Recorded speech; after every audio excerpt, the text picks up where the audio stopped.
Guys, ഇന്ന് സ്കൂളിൽ picnic day ആണ്. ഞാൻ റെഡിയായിട്ട് പോട്ടെ.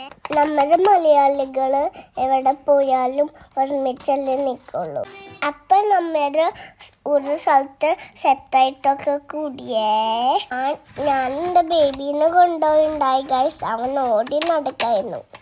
അവിടെ ഞങ്ങളുടെ ട്രഡീഷണൽ ഫുഡ് കൊണ്ടുപോയിണ്ടായേ. അതൊക്കെ വട്ടം കൂടി കഴിച്ചു. പിന്നെ ഒരു കോമ്പറ്റീഷൻ ഉണ്ടായേ. എല്ലാം രാജേച്ചിന്റെ ഫുഡ് ഡിസ്പ്ലേ ചെയ്തു. ഞങ്ങളുടെ വെച്ചത് കായവറുത്തതും ശർക്കര വട്ടിയും വടയും അപ്പം പഞ്ചസാര ഇട്ട് റോൾ ചെയ്തു. സ്പൈസി ഫുഡും വെച്ചില്ല ഗൈസ്. ഇവിടെ ഉള്ളവരും നമ്മുടെ ഫുഡ് നൈസായിട്ട് എൻജോയ് ചെയ്തേ.